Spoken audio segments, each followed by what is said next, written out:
So welcome back to Goomadies Coins and Banknotes, and today we're continuing on with Yugoslav coins.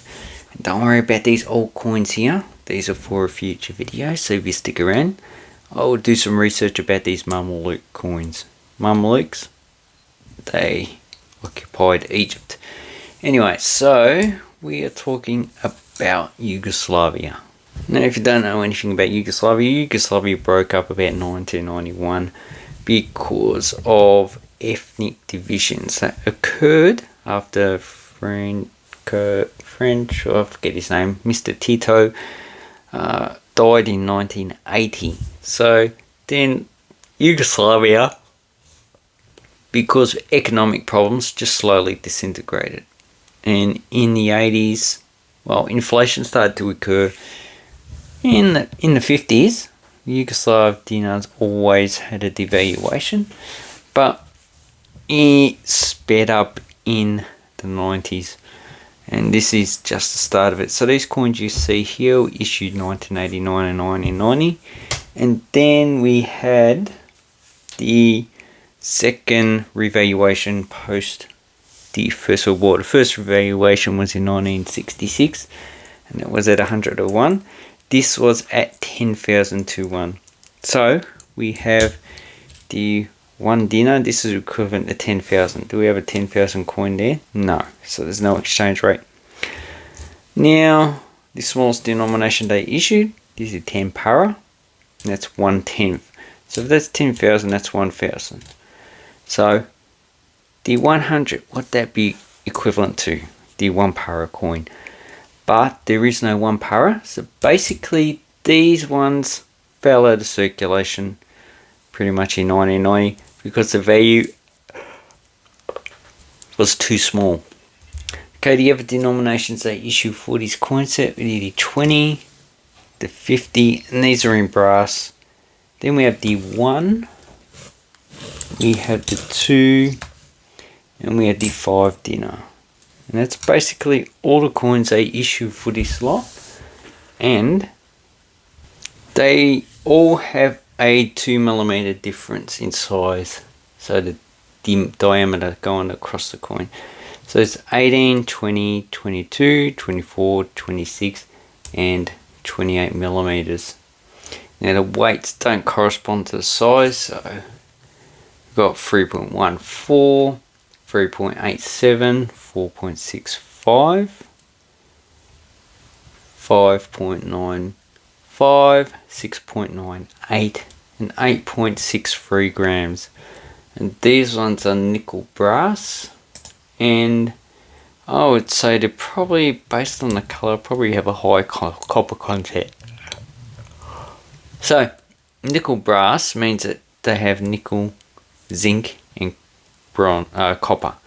So the brass is made out of copper and zinc, and the nickel, they don't give a description between coins with these 3 types of metals, which maybe they could.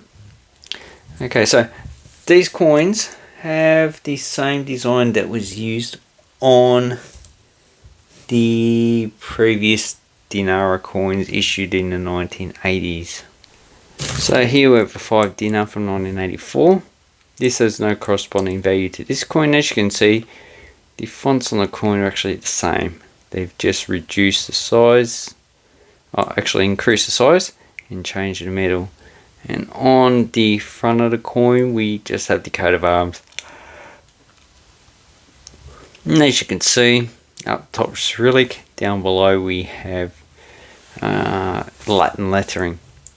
And basically there's no real key features in these coins, and for each of these coins I have not seen any varieties.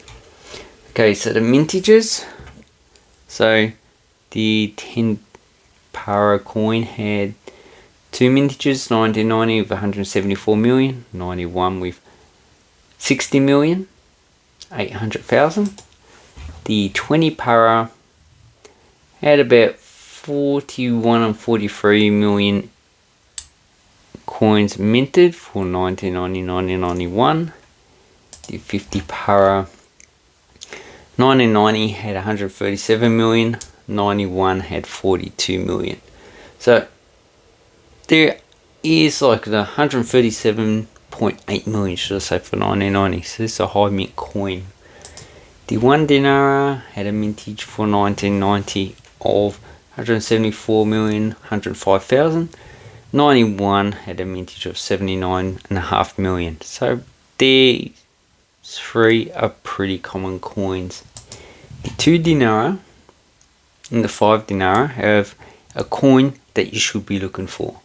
So 1990 had 15.9 million, 91 had 32 million, but the 1992 for the 2 dinar had 14,155,000. But most of those were minted down, so the 1992 is the key date for this denomination.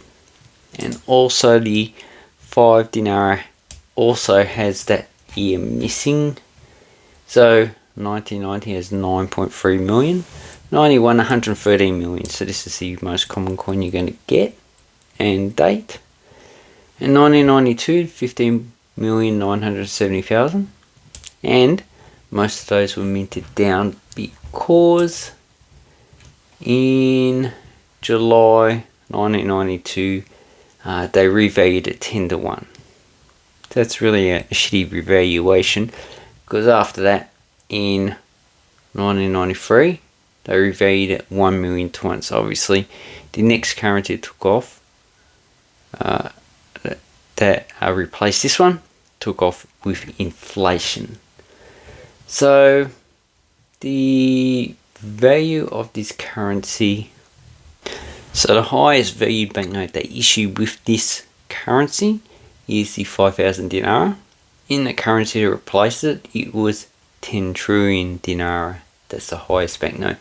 And even the currency after that suffered rapid hyperinflation, and the highest banknote they issued was the 500 trillion banknote in 1993. And it's only in 1994 that the currency stabilized into the current Serbian dinar that is in circulation these days. So this concludes the series for now, until I get the next series, which is the September or July 1992 reform dinar. And then we have the 93. So this one's called the Convertible Dinar because it was a free floating currency at this time. Anyway, thank you very much. Have an awesome coin collecting time, and take care.